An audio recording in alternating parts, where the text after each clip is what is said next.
Credit cards are a double-edged sword.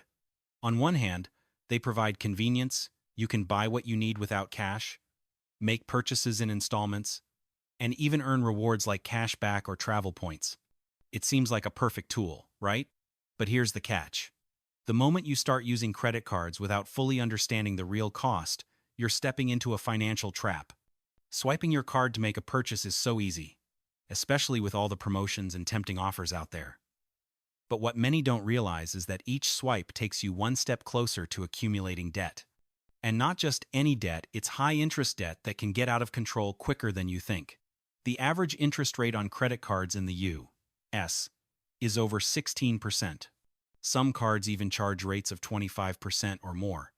That means if you carry a balance, you're paying a hefty amount in interest on top of what you owe. What's even worse is the minimum payment. Credit card companies make it feel like you're in control. Just pay the minimum and you're fine, right? But in reality, you're just treading water. Most of your payment goes toward interest and fees, leaving little to actually pay down your debt. So, month after month, you keep paying, but your balance barely budges. At first, it may not seem like much. A few $100s here and there doesn't feel like a problem. But over time, those small balances add up. And before you know it, you're facing thousands in credit card debt, struggling to keep up with payments. That's when the real nightmare begins. Now that we've seen how easy it is to get into credit card debt, let's take a look at the bigger picture. The U.S. is in the middle of a credit card debt crisis that most people don't even realize. We're talking over $1.1 trillion in credit card debt. That's a huge number. And what's even scarier is that the average American household has around $6,000 in credit card debt.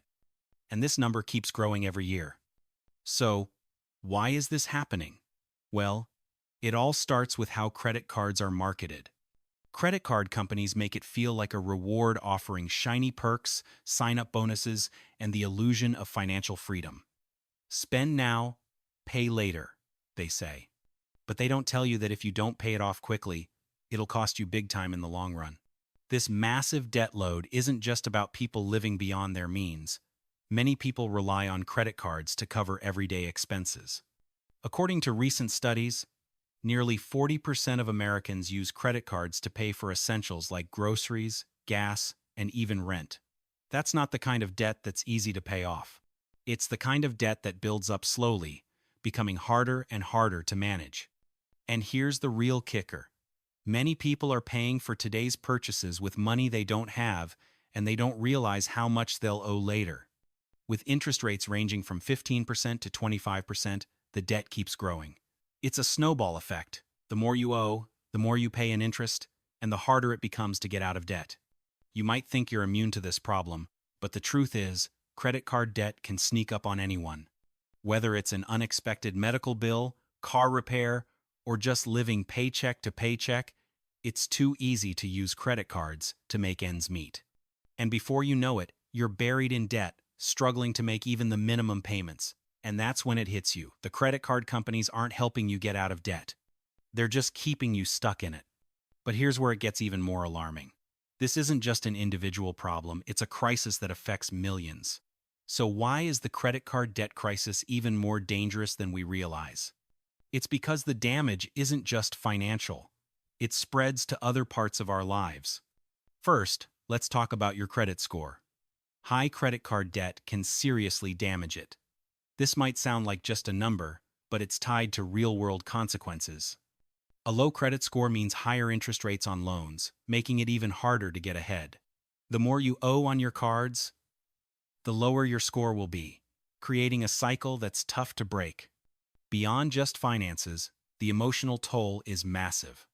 High credit card debt can cause severe stress and anxiety. A study found that 1 in 3 Americans regularly feel anxious about their debt. And it's not just about worrying over bills, it's the strain it puts on your mental health. The constant worry about making payments, dealing with fees, and seeing no end in sight can lead to sleepless nights, relationship strain, and even physical health issues like high blood pressure and heart disease. And don't forget the economic impact. When millions of people are burdened by debt, it affects overall spending. People who are drowning in credit card bills tend to cut back on spending in other areas, and that slows down the economy. It affects businesses, puts jobs at risk, and creates a ripple effect that impacts everyone. The younger generations, like millennials and Gen Z, are particularly at risk. With student loans already weighing them down, many are turning to credit cards just to get by. This could hurt their long-term financial stability, preventing them from saving for retirement or investing in their future. So, the danger of credit card debt goes beyond just the numbers on your statement. It's a systemic problem that affects not only you but everyone around you. Now that we've discussed the severity of the situation, let's talk about solutions. How can you get out of this debt spiral and regain control? It may feel like an impossible task, but with the right strategy, it's absolutely achievable. The first step is to get organized. Start by reviewing all your credit card statements. List your balances, interest rates, and minimum payments. This will give you a clear picture of what you owe and who you owe it to. It might be overwhelming, but it's the first step toward taking control. Then, decide on a strategy to pay off your debt. There are two main approaches: the debt avalanche and the debt snowball. The debt avalanche focuses on paying off the card with the highest interest rate first, saving you the most money in the long run. The debt snowball method starts by paying off the smallest debt first, which can help you gain momentum as you see your debts disappear one by one. Next, take a hard look at your spending. Cut back where you can. You don't need to go on a strict budget, but small changes can add up. Cancel unnecessary subscriptions, cook more at home, or use public transportation. Every dollar saved can go toward reducing your debt. Consider consolidating your debt. If you have multiple high-interest credit cards, transferring balances to a 0% APR card or taking out a personal loan with a lower rate can save you money.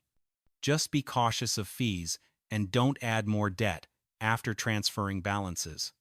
Finally, start building an emergency fund. It might seem counterintuitive when you're deep in debt, but having a small emergency fund can prevent you from relying on credit cards for unexpected expenses.